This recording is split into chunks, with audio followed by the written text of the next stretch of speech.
pwede na po tayo makaupo. Praise God. Hallelujah. Glory to God. Sa umagang ito po ay marami ulit tayo.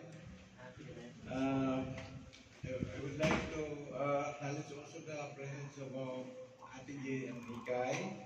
Amen. Ang lahat po ng mga kapatid natin sa Jamiya, no? Amen. Si ano, kuya ninyo? Interconjugate. Okay, so bilisan ko lang po, no? Ibalik ko. Ano ang salvation? Patuloy po ito sa dating pinag-aaralan po natin tungkol sa doctrine of salvation. So, ibalik ko lang para doon sa mga hindi pa naka-attend nung nakaraang pagtuturo ko. What is salvation? Ito, number 1, salvation is a reward. It's not a reward we receive for doing good. Doon sa Ephesians 2:8 and 9, di ba? Binanggit doon na if it is not, it is by grace. No, di ba? Ano, sige nga, Kuya Salde. For it is by grace you have been saved through faith. This is a gift of God, not from yourself, not by works, so that no one can boast. Okay. So, ang salvation is not a reward na tanggap natin for doing good, no? Because we are saved by grace through faith, no? So, number 2, God, good deeds is the evidence of salvation. Pero itong good deeds na nagagawa po natin, ang mabuting gawa, no? Ang good works, ito po ay ebidensya na tayo ay ligtas. Amen. Di ba? So, ito yung magiging makita ng tao sa atin nang hindi mananampalataya. No? So, there is changes. When we are saved, no? When we are saved by accepting our Lord Jesus Christ as our personal Savior and Lord, from glory to glory, God will change us. No? Because anong sabi doon sa 1 Corinthians 5:17? Those who are in Christ, you will become a new creation. Di ba? The old has gone and the new has come. So, ngayon, kung ang pagkapili sa kanila, sabi doon sa Romans chapter 11 verse 6, ngayon kung ang pagkapili sa kanila ay dahil sa kanyang biyaya, hindi na ito nakasalalay sa kanilang mga mabuting gawa. Sapagkat kung nakasalalay sa mabuting gawa, hindi na ito matatawag po natin nga biyaya. Tama? Yung ating kaligtasan, hindi nakasalalay sa ating mga mabuting gawa. Kahit ano pang gagawin nating daming tao na gumagawa ng mabuti, pero wala namang relasyon sa Diyos. Hindi tinanggap si Kristo bilang kanilang Panginoon at tagapagligtas. So useless ang mga mabuting gawa po nila. Amen. Diba? Kaya yan ang ibig sabihin ng Romans chapter 11 verse 6. Tapos dito pa sa Titus chapter 3 verse 5 to 7, sinabi doon na hindi dahil sa mga gawa sa katuwiran na ginagawa nating sarili, kundi ayon sa kanyang kaawaan, no? Ay kanyang iniligtas tayo sa pamamagitan ng paghugas sa muling kapanganakan at pagbabago sa Espiritu Santo. Kaya sabi ni Jesus Christ sa John chapter 3 verse 3, ano sabi niya doon kay Nicodemus? Unless a man be born again, he cannot see the kingdom of God. So, kailangan po natin maranasan yung muling kapanganakan. A born again is not religion. Palagi nating sinasabi yan, di ba? Born again is not a religion. But ito po ay pakipagrelasyon sa Diyos. Ang tanong doon, may relasyon ba tayo sa Panginoon? Amen. Di ba? So, kung may relasyon po tayo sa Panginoon, naranasan natin po yung muling kapanganakan. At kailan nangyari itong muling kapanganakan. Ito po ay nangyari nung tinanggap po natin at sinurrender natin ang sarili natin kay Kristo. Amen. Diba?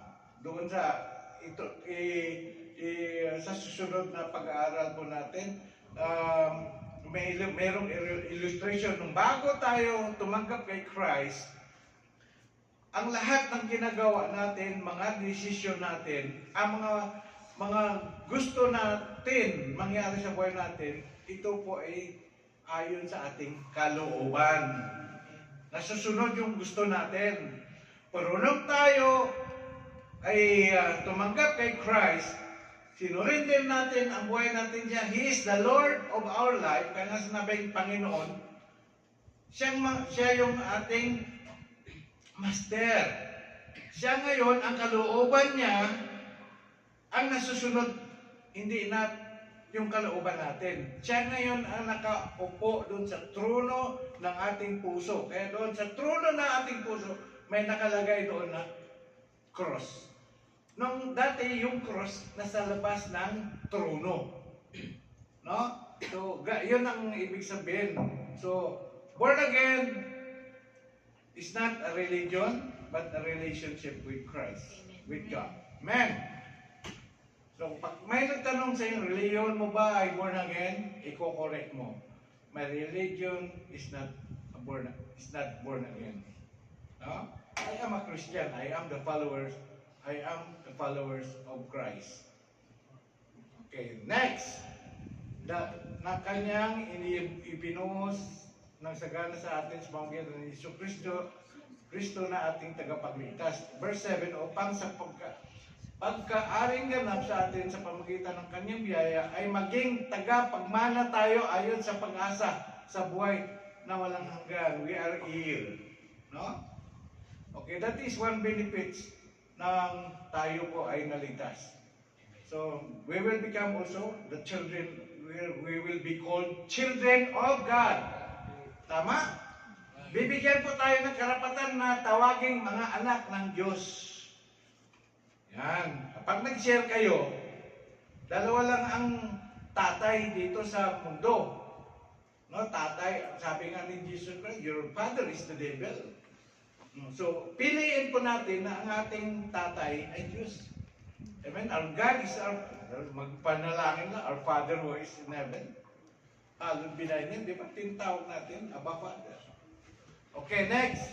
Salvation. Ito, pagpapaliwanag, pagpapalinaw lang, no? Ang salvation comes by believing in the heart. Oh.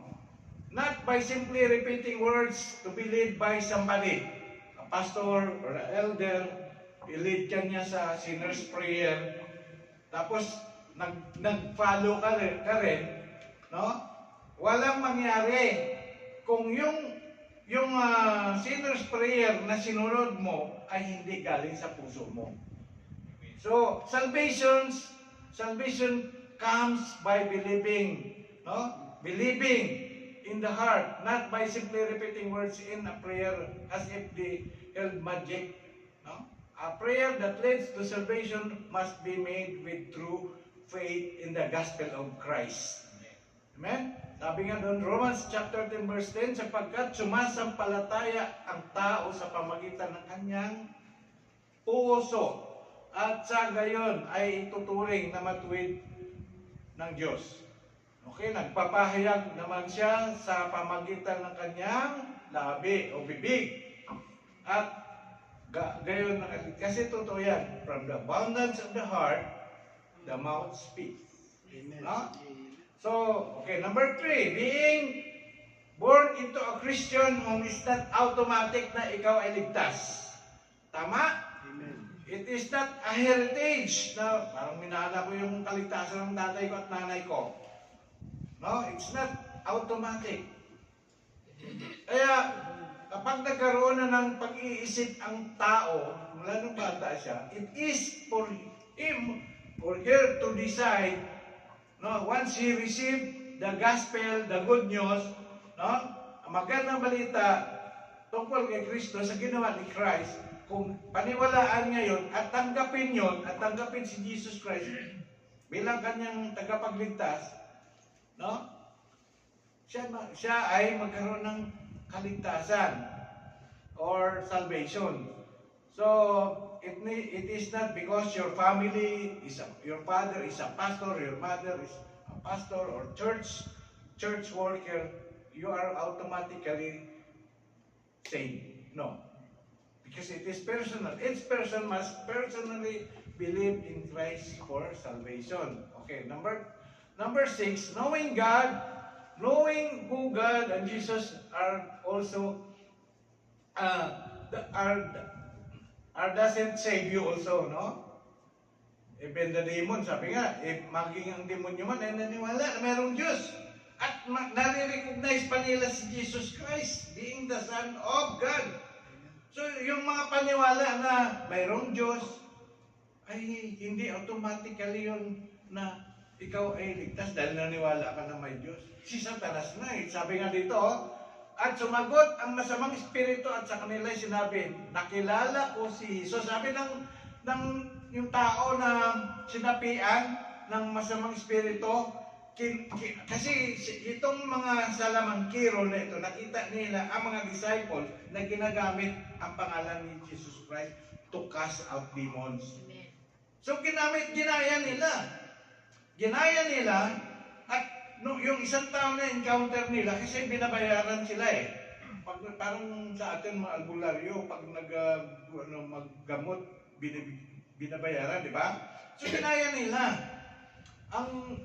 Nung kinas out nila itong demons sa taong na sinapian, ng masamang espiritu, nagsalita ngayon yung demonyo. Sabi ng demonyo, sabi niya, kilala ko si Jesus, nakilala ko si Pablo. Sabi niya, tatapwat, sino kayo? Alam niyo yung nangyari? Hinabol ng masamang espiritu yung mga salamangkiro na yun, sinaktan. Oh. So, pero dito, nakita natin na ang mga demonyo nakikilala din. Pero ang tanong doon, mayroon ba silang kaligtasan? Siyempre, wala. No? Dito din, no? Sabi nga sa James chapter 2 verse 19, ikaw ay sumasalampalataya na ang Diyos ay isa, mabuti. Ang iyong ginagawa, ang mga demonyo man ay nagsisampalataya at sipanginig pa. Yung lalaking Gadareno, sabi ng lalaking Gadareno nang makita niya si Jesus, binanggit niya. Sabi niya, ano sabi niya? Okay, ito tapusin lang ito. Ano sabi niya? Sabi niya, Jesus, sabi niya, nakalito ka ba upang kami maparusahan sa wala pa sa panahon? So makita natin na nakilala nila si Jesus. Pero ang tanong doon, wala silang kaligtasan. Amen. Amen? So, sa susunod, ituloy natin yung number 6, number 7. Amen. Amen. Para makamove on na po tayo. Then, mga kapatid, ibibigay ko ang mga Bible verses na dapat natin i-memorize. Sino bang nais matuto mag-share ng gospel? Amen. I-guide ko kayo, tuturuan ko kayo. Kailangan mga kapatid, ma-equip tayo. Dahil para magawa po natin yung pinapagawa ni Lord sa atin sa Great Commission. Ang ating uunahin na share ng gospel, ang Jerusalem natin, ang family po natin, ang mga friends po natin. No? So, para magkaroon po tayo ng confidence na magawa natin yon, kailangan natin ma-equip. Amen? So, ang panalangin ko na magkaroon lang po tayo ng humble heart, na magkaroon po tayo ng heart, teachable heart na tinatawag. Amen? Amen. Ito, assignment. Gawa kayo, isulat ninyo ang inyong testimony. Sa testimony, okay, Ang testimony ninyo, anong buhay ninyo noon nung wala pa si Jesus Christ sa buhay ninyo? Paano ninyo nakilala, narinig ang gospel? Okay, pangatlo, ano ang mga pagbabago na naranasan ninyo nung kayo po ay nagiging born again o nagkaroon ng kaligtasan? Anong ginawa ng Diyos sa buhay ninyo? Okay? Parang dati ganitong paniwala ninyo, ganitong pananaw ninyo, dati ganito ugali ninyo.